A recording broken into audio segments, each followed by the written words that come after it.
خب اگه اشتباه نکنم الان حوالی ساعت 8-9 شب باید باشه. آره ساعت تقریبا 9 شبه و با توجه به اینکه کانادا در نیم کره شمالی است و یه خورده در واقع به قطب یه جورایی نزدیک‌تره، برای همین توی فصل تابستون بیشتر ساعت‌های روز رو روشنه، همونجور در عوض در فصل زمستون بیشتر طول روز رو تاریکه و ما روزایی رو داریم تا حوالی ساعت 11 هوا روشنه اینجا توی این شهری که من هستم و مطمئنا من توی شهر شمالی و کانادا نیستم و شهرهای شمالی مطمئنا متفاوت تره. اینجا یک الان تقریبا تابستون هستیم، جولای، امروز تقریبا 19 جولایه و به اصطلاح اواخر تیر میشه و من اینجا اومدم در واقع توی بخش از این ویدیو از قدم بزنم و فضای سبز مدارس رو نشونتون بدم که واقعا قابل تصور شاید نباشه و چیزی که اینجا خیلی خیلی توی مدارس بهشون توجه میشه فعالیت‌ها و اکتیویتی‌های بچه‌هاست. بچه‌ها اینجا خیلی با انرژی ان، خیلی با نشاطن و بیشتر روزشون رو در حال فعالیت‌های فیزیکی ان، میدوئن، جنب و جوش دارن، اسباب بازی‌هایی که مخصوص این سنین هست طراحی شده استفاده میکنن. توی کلاساشون معمولاً به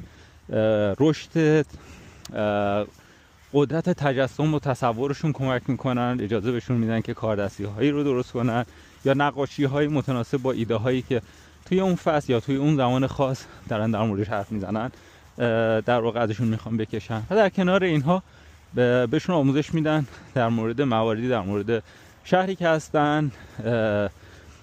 فضای اطرافشون، اینکه چجوری به طبیعت منطقه خودشون نزدیک بشن، چه خطراتی هست، چه چیزایی هست باید رعایت بکنن که به اونجا آسیب نرسونن. و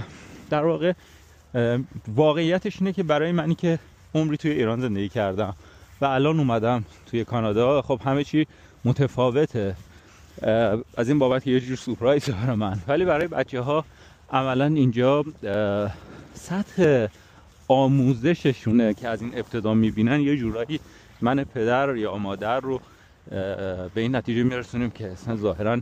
بعد از اینکه دوره دبستان رو بچه‌ها توی مدارس کانادایی میخونن خیلی سخته بخوام برگردن و توی مدارس ایرانی ادامه بدن. مدارس ایرانی محتوای سنگین‌تری میدن، درس‌های سنگین‌تری میدن، توی زمینه آموزش سختگیرانه‌تر برخورد میکنن. باید گفت بچه‌ها توی بعد از دوره دبستان یا بعد از دوره راهنمایی توی ایران معمولاً باسوادتر از بچه‌های کانادایی هستن، ولی بچه‌های کانادایی با نشاط‌ترن، پرزورترن، قوی‌ترن و اعتماد به نفس بهتری دارن، میدونن چجوری با دنیاشون میتونن ارتباط بگیرن، حق حقوقشون رو میدونن و اینا تفاوت‌هاییه که واقعا باید بهشون توجه